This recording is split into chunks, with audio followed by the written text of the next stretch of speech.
오늘 함께 나눌 본문 말씀 갈라디아서 5장 25절부터 6장 5절까지 말씀입니다. 신약 성경 309페이지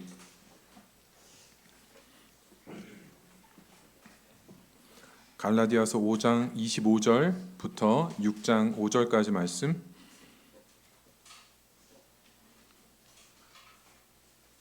함께 교도하겠습니다. 만일 우리가 성령으로 살면 또한 성령으로 행할지니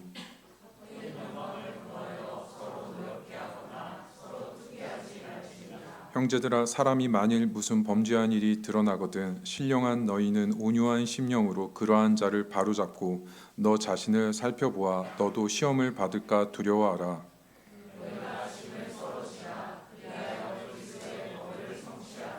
만일 누가 아무것도 되지 못하고 된 줄로 생각하면 스스로 속임이라.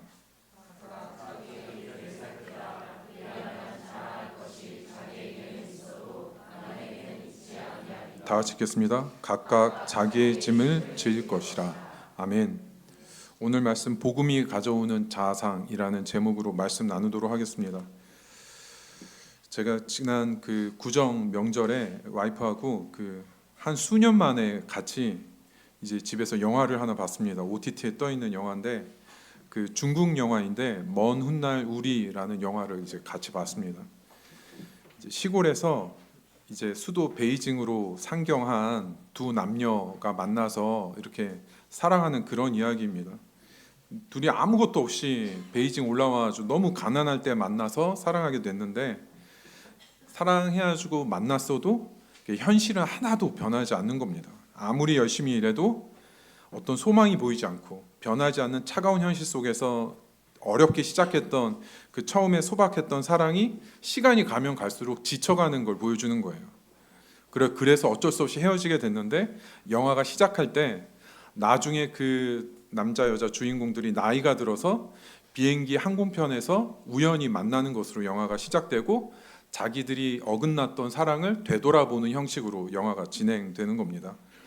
그런데 영화가 이렇게 겉의 내용으로 보면은 그 둘이 헤어진 이유가 너무나 어려운 현실이 이별을 가져온 거구나 이렇게 보이고 서로의 타이밍이 좀 맞지 않았구나 이렇게 생각할 수 있습니다. 그런데 사실 그 내면을 들여다보면은 그 둘이 살면서 자신들의 현실을 끊임없이 베이징에 살고 있는 다른 사람과 비교하면서 살아가는 겁니다. 성공한 사람들과 자신을 비교하면은 둘이 소박하게 시작했던 행복이 없던 게 아니었는데 그게 소중해지지 않는 겁니다. 그 현실이 너무 힘든 거죠. 자신들이 가지고 있는 사랑보다 환경과 조건이 더 중요하게 느껴진 부분이 헤어진 원인으로 생각된다는 말입니다. 제가 생각했을 때 이 커플은 가난해서 헤어진 게 아니라 가난한 상태에서는 행복할 수 없다고 생각했기 때문에 헤어진 겁니다. 현실이 어려운 것도 사실이지만 비교 속에서 열등감 속에서 이미 자신들이 누리고 있는 행복조차 다 잃어버리게 되는 그런 내용이라는 거죠. 우리가 진정으로 행복할 수 있는 이유는 상황이나 조건이나 눈에 보이는 것이 변해서 우리가 행복할 수 있는 게 아니라 예수 그리스도 안에서 참된 내 모습을 찾음으로 행복할 수 있는 겁니다. 열등감에 빠지거나 자만심에 빠져 있거나 우월감에 빠져 있던 우리가 십자가 복음으로 참된 내 모습을 찾을 때 상황이 어려워도 행복할 수 있는 겁니다. 우리에게 주어진 삶의 의미를 바르게 깨달을 수 있게 되는 거죠. 그런데 우리는 현실을 살아갈 때 알면서도 이 부분을 놓칩니다. 왜냐하면 처음 예수님이 우리를 사랑해 주시고 복음으로 건져 주신 기억이 다 있음에도 불구하고 막상 현실에 뛰어들어 보면 눈앞에 보이는 결과가 너무 치열한 겁니다. 말씀 안에서 하나님 한 분만으로 만족하고 기뻐할 수 있는 자기 자신을 찾는 일이 우선순위가 아닌 거예요. 그게 먼저가 아닙니다. 우선 주어진 삶을 살아내는 게 너무 급한 겁니다. 그렇게 해서 삶을 살아낼 수 있지만 여전히 내 안에 변하지 않는 게 있습니다.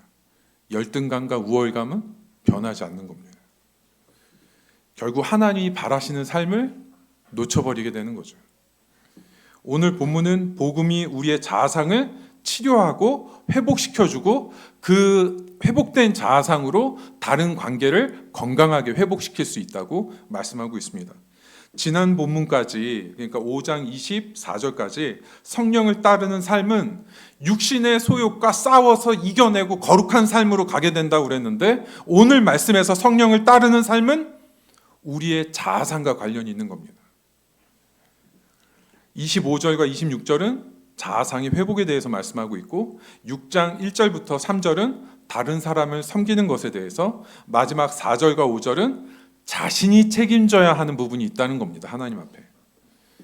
오늘 말씀을 통해서 성령을 통해서 어떻게 우리 자아상이 치료되고 그리고 회복된 자존감으로 어떻게 현실 속에서 관계를 변화시키며 살아갈 수 있는지 깨닫는 시간이 되기를 바랍니다. 오늘 처음 살펴볼 제목 같이 한번 읽겠습니다. 헛된 영광을 치료하라. 본문 25절과 26절 말씀 함께 교도하겠습니다. 만일 우리가 성령으로 살면 또한 성령으로 행할지니.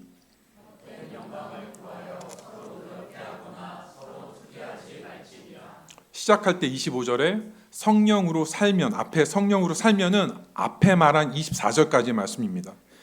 육신의 정욕과 탐심을 십자가에 못 박고 성령에 따라서 하나님 말씀에 순종하는 삶, 그 삶을 살면, 이런 뜻입니다. 우리가 십자가 복음을 믿고 성령이 우리 안에 충만할 때 육신의 싸움에서 이기면서 우리가 변해가는 과정이 있습니다. 그게 성령으로 살면입니다. 그럼 그 뒤에 성령으로 행한다는 건 무슨 의미입니까? 십자가 복음을 믿고 내 안에 시작된 변화된 자아를 가지고 이제 다음은 뭐냐면은 성령을 따라 사회 속으로 들어가야 한다는 뜻입니다. 자신 안에 일어난 참된 변화를 가지고 거기서만 머물면 안 되고 성령을 따라서 현실 속으로, 성령을 의지해서 현실 속에서 밟아가야 하는 게 있다는 겁니다. 우리는 이렇게 생각했습니다. 예수 믿고 내 안에 시작된 변화로 충분한 거 아닌가? 나만 변화되고 육신을 이겨내고 이것만으로도 벅찬데 여기서 머물러야 되는 게 아닌가 생각할 수 있다는 거죠. 그런데 오늘 본문 6장 5절까지 전체 말씀을 보면 두 가지 방향에 대해서 말씀하고 있습니다. 하나는 다른 사람과의 관계가 변해야 되고, 다른 한 가지는 하나님 앞에 나의 최종적인 모습을 준비해야 한다는 부분입니다. 이 두 가지 목적으로 우리가 처음 예수님을 믿고 변화된 자존감을 가지고 계속 성령님을 의지해서 관계 속으로, 사회 속으로, 현실 속으로 들어와야 한다는 말씀을 하고 있는 거죠. 그렇기 때문에 오늘 말씀에서 성령으로 행한다는 말씀은 하나님이 나에게 주신 은혜를 가지고 성령님을 의지해서 관계와 현실 속으로 과감하게 들어가서 우리의 자존감과 자아상을 지켜가야 한다는 뜻입니다. 중요한 게 있습니다. 우리가 우리 육신을 십자가에 못 박고 성령을 따르는 삶을 살아가도 정말 변하기 힘든 부분이 하나 있다는 거죠. 오늘 본문에서 그걸 뭐라고 말씀합니까? 26절에 나오는 그것이 헛된 영광입니다. 쉽게 변하지 않습니다. 헛된 영광이라는 단어 안에는 이 단어 자체의 의미가 두 가지 의미가 있습니다. 첫 번째, 자신에 대해서 공허하고 헛된 것, 자신 안에서 공허하고 헛된 것이라는 의미가 있고, 또 하나 의미는 자신에 대해서 지나치게 높이는 우월감이라는 뜻이 있습니다. 이게 같은 단어가 가진 뜻입니다. 무슨 말입니까 이게? 자기 자존감이 너무 낮고 일그러져 있는 열등감, 그리고 거짓된 자기 높임으로 우월감, 이 두 가지 모두가 다 뭐라는 겁니까? 헛된 영광이라는 겁니다. 그게 결국 헛된 영광은 무엇입니까? 정리하면 상처 입은 나의 자아상입니다. 자신을 스스로 너무 헛되게 생각해도 헛된 영광이고, 자기 자신을 지나치게 높이게 생각해도 헛된 영광입니다. 이 헛된 영광이 다른 사람을 노엽게 하거나 투기하게 만드는 뿌리가 되는 겁니다. 자신을 스스로 헛되게 높이게 생각할 때 다른 사람을 노엽게 하고, 자신의 자아를 너무 낮게 생각해 있을 때 다른 사람을 투기하게 되는 겁니다. 그런데 중요한 부분이 있습니다. 열등감과 우월감 전혀 다른 문제인 것 같은데 원인은 한 가지라는 겁니다. 똑같이 원인은 낮은 자존감입니다. 그러면 이해가 안 되실 수 있습니다. 열등감은 이해가 되는데 우월감은 이해가 되지 않을 수 있다는 거죠. 왜 우월감도 낮은 자존감이 문제인가 하면 우월감은 실제로 자신의 모습을 생각하는 게 아니라 이미 자기 안에는 너무 자존감이 낮아 있기 때문에 그거를 높이게 보이는 게 우월감입니다. 그래서 자존감이 낮은 거나 우월감이나 원인이 똑같이 무엇이라는 겁니까? 낮은 자존감이 똑같은 원인이라는 겁니다. 이 부분이 회복되지 않으면 육신의 정욕을 이기는 부분도 다른 사람과의 사회적인 관계도 하나님 앞에 최종적인 모습의 열매도 없다는 겁니다. 어떻게 해야 합니까? 25절 핵심이 이겁니다. 성령으로 살면 성령으로 행하라는 거죠. 예수님의 십자가 은혜로 우리의 정욕과 탐욕을 십자가에 못 박고 나서 이게 무슨 의미냐면 하나님 앞에서 우리가 말씀을 통해서 내가 어느 정도 하나님 앞에서 철저한 무기력한 절망적인 죄인이었는지 깨닫고 거기서 구원받았을 때 거기서 멈추면 안 되고 지속적으로 성령님이 주시는 뜻을 따라 현실 속으로 관계 속으로 들어와야 한다는 겁니다. 우리가 하나님이 주시는 은혜로 내가 어떤 죄인과 절망적인 상태에서 예수님의 십자가 의로 하나님의 사랑받는 자녀가 된 것인지 이걸 깨닫는 것 너무 중요하죠. 그런데 참 어려운 부분은 한 번 하나님이 우리를 사랑해 주신다고 해서 우리의 자존감이 완전하게 치료되지는 않는다는 겁니다. 오히려 상황에 따라서 흔들릴 수 있습니다. 이게 가장 큰 문제죠. 예수님을 믿어도 상황이 좋으면 그 건강한 자존감이 우월감으로 변할 때가 많고 상황이 갑자기 어려워지고 힘든 일을 당하면 열등감에 빠지기 쉽다는 겁니다. 그리고 이렇게 연약한 상황에 따라서 흔들리는 이런 자존감은 다른 사람과의 관계를 망치고 삶을 무너뜨릴 수 있습니다. 그래서 어떤 상황에서도 말씀을 붙들고 성령께서 주시는 마음으로 하나님이 처음 나를 회복시켜 주신 자존감을 지켜가야 한다는 겁니다. 나는 예수님의 십자가 대속으로 얻어진 존귀한 자녀다. 절대로 다른 사람의 인정이나 인기에 내 자존감이 흔들리지 않을 거다. 그리고 다른 사람도 동일하게 하나님의 사랑을 받는 존귀함으로 대해야 한다는 걸 순간순간 되뇌이는 겁니다. 왜냐하면 순간순간 이걸 붙들지 않으면 우리는 금방 휩쓸려 가기 때문입니다. 2020년 도쿄올림픽에서 양궁 상관왕 차지했던 안산 선수가 그 마지막 결승전 한 발을 앞에 두고 인터뷰할 때 속으로 되뇌인 말이 굉장히 그 언론의 관심을 끌었던 적이 있습니다. 계속 자기 마음으로 되새겼던 말. 쫄지 말고 대충 쏴.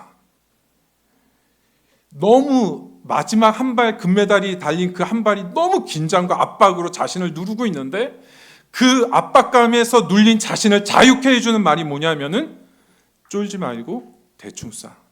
그 계속 되뇌었다는 겁니다. 어떤 압박과 상황 속에도 자신을 잃지 않기 위해서 우리한테 이 부분이 필요하다는 겁니다. 왜냐하면 우리도 상황에 따라서 갑자기 하나님이 상황을 좋게 하면 마치 나 때문에 그 상황이 올라간 것처럼 쉽게 나를 올리기도 하고 갑자기 잘 살고 있다가 어려운 일 닥치면 무슨 일 하나님 앞에 한탄하죠. 왜 나한테 이런 일이 생겼냐. 갑자기 자존감이 떨어지는 겁니다. 어려운 일 때문에. 순간순간 성령께서 주시는 말씀으로 우리 자신을 강하게 붙들고 존귀하고 담대하게 믿음으로 삶을 감당하는 성도님들 되시기를 바랍니다. 오늘 두 번째로 살펴볼 제목 같이 한번 읽겠습니다. 회복된 자존감은 다른 사람의 짐을 지게 된다. 본문 6장 1절부터 3절 말씀 함께 교도하겠습니다. 형제들아 사람이 만일 무슨 범죄한 일이 드러나거든 신령한 너희는 온유한 심령으로 그러한 자를 바로잡고 너 자신을 살펴보아 너도 시험을 받을까 두려워하라.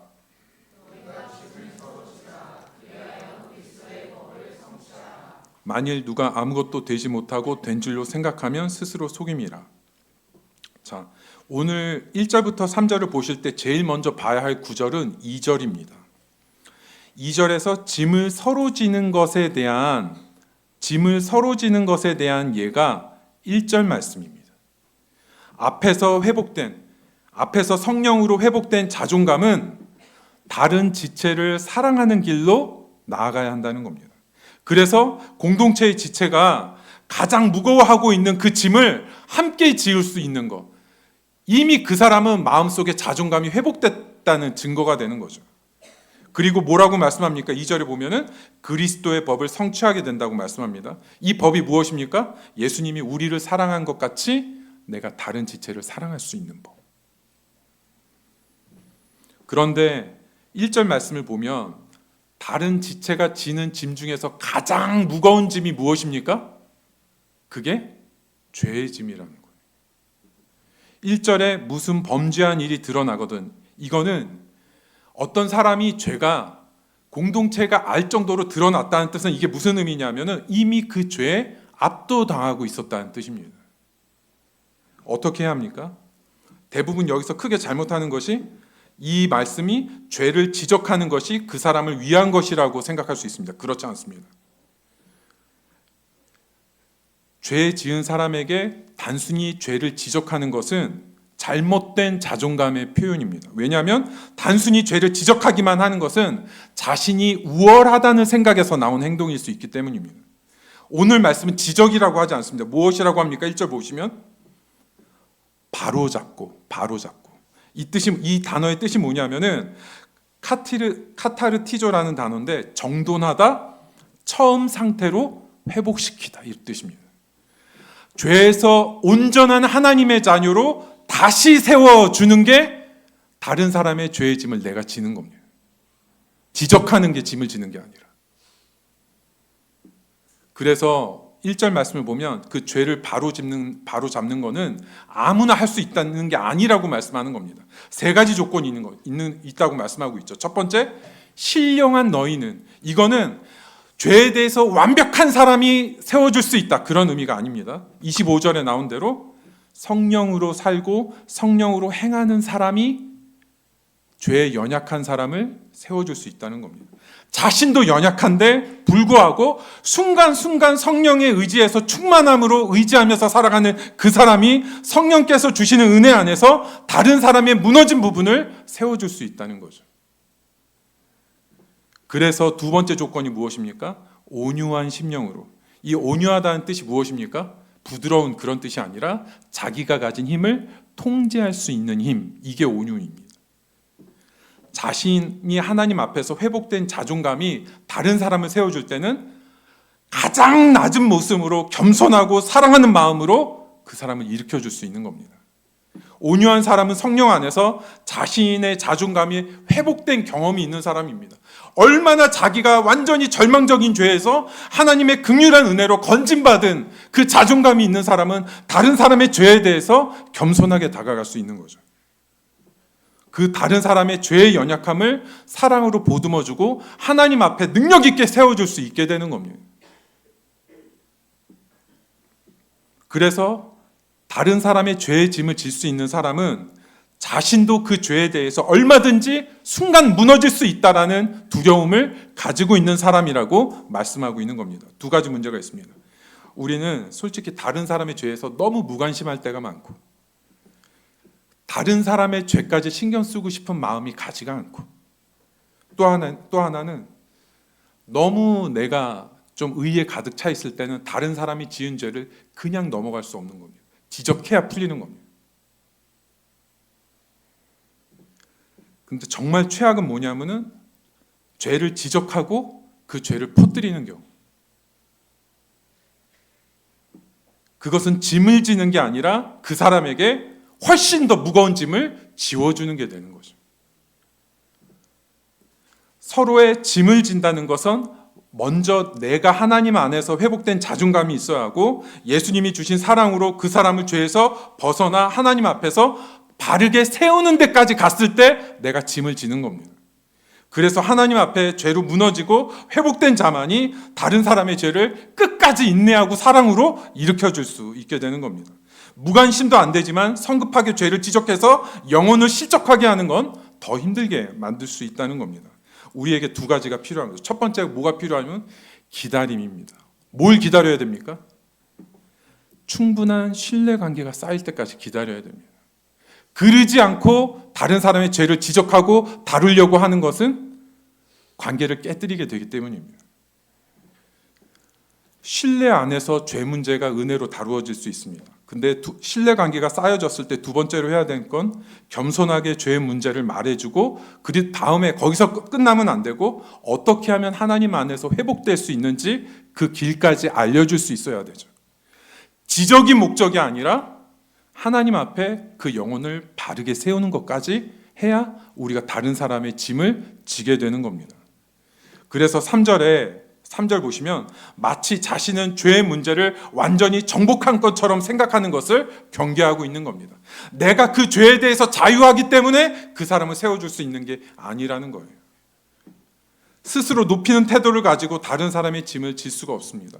성령 안에서 자신의 죄가 하나님 앞에 드러나 보고 그리고 하나님께서 십자가 복음으로 나를 용서해주고 나의 존귀함을 회복시켜준 하나님의 사랑을 아는 사람만이 끝까지 인내함으로 죄로 넘어진 사람을 일으켜줄 수 있는 겁니다. 우리 공동체가 서로의 짐을 질 수 있고 하나님 앞에 진정한 회복으로 이끌 수 있는 복된 공동체가 되기를 바랍니다. 마지막으로 살펴볼 제목 같이 한번 읽겠습니다. 서로 짐을 질 수 없는 부분이 있다. 본문 마지막 4절과 5절 말씀 함께 교도하겠습니다. 각각 자기의 일을 살피라. 그리하면 자랑할 것이 자기에게는 있어도 남에게는 있지 아니하리니. 앞에서 계속 좀 반대되는 얘기가 나옵니다. 앞에서 계속 서로의 짐을 지라고 말씀했던 바울이 갑자기 방향을 반대로 틀어서 각자 자기의 일을 살피고 자기의 짐을 지라는 것은 서로의 짐을 질 때 두 가지 문제가 생길 수 있기 때문입니다. 하나는 다른 사람을 세워줘도 결국 본인이 하나님 앞에 나아가야 회복이 되기 때문입니다. 이해되십니까? 우리가 다른 사람이 짐을 져주는 게 다른 사람 대신에 하나님 앞에 나아가 줄 수 없습니다. 우리가 그 길을 알려주고 그게 잘못됐다는 걸 알려주고 어떻게 하나님께 나아갈 수 있는 것을 인도해 줄 수 있지, 그 죄의 짐을 하나님 앞에 가지고 가는 사람은 본인이 져야 되는 거죠. 두 번째 문제가 있습니다. 다른 하나는 자신이 다른 사람을 세워주었다고 해서 그 공로 가지고 하나님 앞에 가는 거 아닙니다. 다른 사람이 엄청 봉사도 많이 하고 리더도 많이 하고 섬기기도 많이 하고 그 사람으로 인해서 많이 살아난 사람이 많은 것 같은데 여기서 말하는 건 그 영혼을 살린 건 하나님이지 세워준 그 사람이 아니라는 거예요. 서로의 짐을 지기에 앞서 하나님 앞에 심판 때 자기의 삶을 가지고 설 수 있는 준비는 자신이 져야 한다는 말씀을 하고 있는 겁니다. 여기서 눈여겨봐야 할 게 있습니다. 2절에 나온 짐이라는 단어, 5절에 나오는 짐이라는 단어가 똑같은 단어가 아닙니다. 2절에 나오는 짐은 상대적으로 굉장히 무거운 짐을 얘기합니다. 그런데 5절에 나오는 짐은 똑같은 단어로 우리 단어는 번역을 했는데 일반적인 모든 사람이 가지고 있는 짐을 얘기합니다. 단어 뜻이 달라요. 무슨 말인가 하면 2절에 나온 짐과 5절에 나온 짐이 무겁다 가볍다 이 차이가 아니라 2절에서는 개인이 당하는 독특한, 개인만이 당하는 그 특별한 어려움을 얘기하는 거라면 5절에서 말하는 짐은 누구나, 예수님을 믿는 누구나 하나님 앞에 져야 할 자기 삶의 짐을 말하는 겁니다. 마지막 하나님 앞에 평가받아야 할 삶의 짐이 있다는 뜻입니다. 이거를 알고 나서 4절을 봐야 합니다. 우리가 마지막에 하나님 앞에 설 때 다른 사람을 섬기고 그 사람이 변화된 것 가지고 하나님 앞에 항변할 수 없다는 겁니다. 아무리 다른 사람을 세워주었어도 자신이 하나님 앞에 서는 건 자신의 삶을 가지고 서는 겁니다. 아무리 이 세상에 살면서 많은 공적과 명예를 얻었어도 하나님 앞에 설 때는 하나님께 받은 은혜로 내가 어떤 삶을 살았는지 가지고 하나님 앞에 서는 겁니다. 그 순간을 절대로 피할 수 없습니다. 왜 그렇습니까? 우리가 다른 지체를 섬기고 봉사를 해도 열매를 맺는 건 하나님이 하신 일이기 때문입니다. 만약 살면서 우리가 큰 명예와 성공을 얻었어도 그건 하나님이 주신 거지 그것 가지고 하나님 앞에 가는 건 아니라는 겁니다. 그러면 우리가 4절에 나오는 우리가 마지막 심판 앞에서 내가 자랑할 거는 어떤 걸 자랑할 수 있는 겁니까? 하나님의 은혜를 받은 다음에 성령을 의지해서 그걸 부둥켜 안고 몸부림치면서 변화된 내 삶, 그거 가지고 하나님 앞에 서는 겁니다. 제가 설교를 전하지만 사역자도 마찬가지입니다. 말씀을 전하고 영혼을 섬기고 그 영혼이 구원을 받았어도 그건 어디까지나 하나님이 하신 일이고, 하나님 앞에 설 땐 사역자로 서지 않고 한 성도로서 하나님 앞에 선다는 겁니다. 제 삶을 들고 하나님 앞에 얼마나 변화되고 몸부림치며 살아왔는지 하나님 앞에서 평가받는다는 뜻입니다. 예전에 제가 책을 읽다가 울산 교회를 담임하셨던 정군두 목사님 일화가 있습니다.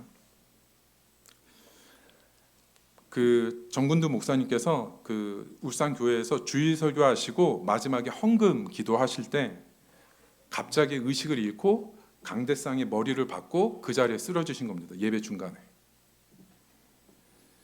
교회가 예배 중에 난리가 난 거죠. 울고 성도님도 우시고 기도하고 한쪽에는 119 부르고, 그리고 몇 분간 의식을 잃고 쓰러졌다가 이제 목사님이 깨셨는데 이제 성도님들이 우시는 소리가 그때 들리셨다는 겁니다. 아마 그 성도님들은 순간 담임 목사님이 돌아가신 걸로 생각하셨을 수도 있는 그런 상황이었다고 합니다. 그런데 그 상황에 목사님이 문득 하나님이 주신 어떤 생각이 났는데 이런 생각입니다. 이제 정신을 깨고 나니까 만약에 그 순간에 하나님 앞에 갔을 수도 있겠다 이 생각이 드신 겁니다. 근데 목사님 마음속에 이런 생각이 들었답니다. 내가 그 순간에 갑자기 생명을 잃어서 하나님 앞에 갔는데 하나님이 너 누구냐 이렇게 물으실 수 있다는 거예요. 그래서 목사님이 순간 항변할 수 있는 말이 생각났다고 합니다. 목사님이 스스로 하나님 앞에 이런 말을 하는 거예요. 주님, 제가 울산교회 당회장 아닙니까? 제가 고신 총회장 하지 않았습니까? 그 생각이 먼저 들더라는 거예요. 근데 그렇게 하나님 앞에 말씀드려도 하나님이 나를 모른다 하실 수 있다라는 게 너무 두렵게 다가왔다는 거예요. 그 뒤로 그 죽을 뻔한 위기를 한번 겪고 나서 목사님이 기도를 훨씬 더 많이 하게 되셨다는 얘기를 했습니다. 그동안은 일하느라 말씀 준비하느라 정신없어서 기도를 못했는데 하나님 앞에 자신을 돌아보고 더 기도함으로 자신의 삶을 하나님 앞에 준비하는 걸 집중하게 되었다는 얘기를 들었습니다. 성도님, 우리가 그럴 수 있습니다. 내가 많은 걸 한 것 같고 지금도 더 많은 일, 더 유명하고 큰 일 남기고 싶은데 정말 마지막 하나님 앞에 갔을 때 하나님이 우리를 모른다고 하실 수 있습니다. 많은 일을 하고 돈을 벌고 생존하기 위해서 그렇게 땀 흘리며 애쓰면서 누구보다도 성실하게 살아가지고 하나님 앞에 항변하고 싶은데 하나님께서 나를 모르신다고 하면 우리가 그렇게 열심히 성실하게 산 거 아무 소용없게 됩니다. 지금 하나님 앞에 설 수 있어야 된다는 거예요. 그 짐은 누가 대신해 줄 수가 없습니다. 지금 하나님 앞에 나아가서 기도하고 다른 사람 보기 전에 내 삶을 돌아보고 내가 어떤 삶을 가지고 하나님 앞에 마지막에 설 것인지 변화하고 다듬어 가야 하나님께 내어놓고, 그래서 하나님이 나에게 주신 은혜가 하나도 헛되지 않고 내 삶의 변화로 하나님께 자랑이 될 수 있을 때 우리 삶이 의미가 있게 되는 겁니다. 우리 자신의 삶을 바르게 하나님 앞에 세우고 기꺼이 다른 사람의 짐을 지며 아름다운 삶을 이루어가는 복된 삶을 사는 성도님들 되시기를 바랍니다. 오늘 말씀 생각하면서 함께 기도했으면 좋겠습니다. 오늘 말씀은